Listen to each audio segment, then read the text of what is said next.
Welcome back to the deep dive. Okay, so today we're diving into some really interesting source material. It focuses on, well, one of the body's most complex parts, even though it's tiny, Yeah. the inner ear. Yeah, Yeah. the sources we have give this incredibly detailed look at what they call the innermost chamber, and its dual roles are pretty surprising, actually. So our mission for you, the learner, is simple. Walk away with a really clear, structured picture of the four key bits inside your ear that, don't just handle sound. They also manage your whole sense of where you are in space.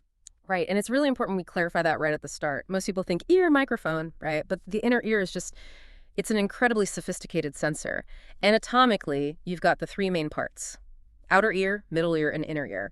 We're really zeroing in on that intersection today. It's kind of a marvel of biological engineering because it houses two totally separate sensory systems, practically side by side. Okay, let's unpack that. Starting with the function we all think of first, hearing. The first big player here, the real sound hero, is the cochlea. And the sources immediately point out its most obvious feature, the shape. They describe it really vividly, actually, as having this spiral shape, sometimes like a snail shell. It's not just a simple tube, it's coiled, intricate. And that shape, it's fundamental to how it works. Exactly. That spiral, that's the conversion factory. Its main job is to take raw mechanical energy, the physical vibrations from the sound hitting your eardrum, moving through those little middle ear bones, and translate it into electrical signals the brain can actually understand. It's the ultimate translator. And the mechanism inside, it's breathtakingly delicate. The whole spiral is filled with fluid, and lining it are thousands and thousands of these microscopic hair cells. You can think of them like super fine antennae almost. So when a specific sound vibration, a certain frequency travels through that fluid, it causes a very precise section of these tiny hair cells to ripple or bend. Ah, okay. So different pitches, different sounds, they actually move different parts of this spiral. Sort of like a piano keyboard, but it's coiled up in 3D. That's a great analogy, precisely. High frequencies vibrate the hair cells near the base, the start of the spiral. Low frequencies, they travel further in, towards the center, the apex, before they trigger movement. It's this beautifully ordered frequency map. And when those specific hair cells bend, that's the trigger. They release chemicals, neurotransmitters, turning that physical movement, that vibration, into an electrical pulse. And that's where the brain communication starts. Yeah. That electrical pulse is the language the brain speaks, right? So it's only when the brain gets that signal, interprets it, that we actually experience hearing or listening.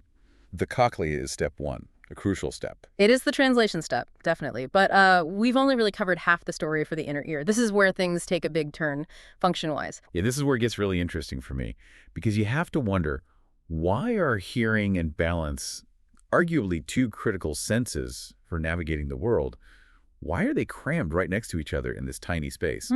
Well, it's maybe one of nature's great efficiencies, or maybe one of its biggest design flaws, if you've ever been seasick. So yeah, let's switch gears to the balance and navigation center. We can start with the semicircular canals. Okay, so if the cochlea was this delicate snail-like coil, the semicircular canal sounds simpler structurally, just three ring-like tubes. But the detail that jumps out from the sources is their orientation. They're set at very precise 90-degree angles to each other. That 90-degree setup, absolutely critical. Imagine a 3D coordinate system, X, Y, and Z axes. Because they're perpendicular like that, these three canals can monitor movement across all three spatial planes: pitch, roll, and yaw. They're basically your body's internal gyroscope.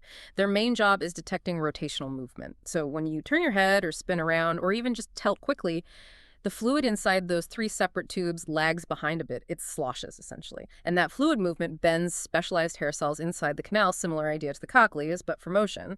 And that bending instantly sends a signal to your brain, telling it the rate and direction you're rotating. Wow, so the difference between just like turning my head slightly and getting dizzy on a carnival ride is really just about how much that fluid is sloshing around, the intensity of it. Exactly. That's precisely it. And if you spin really fast and then stop suddenly, well, the fluid keeps moving for a few moments because of inertia. It keeps bending those hair cells, sending signals that say, still spinning, still spinning. Oh.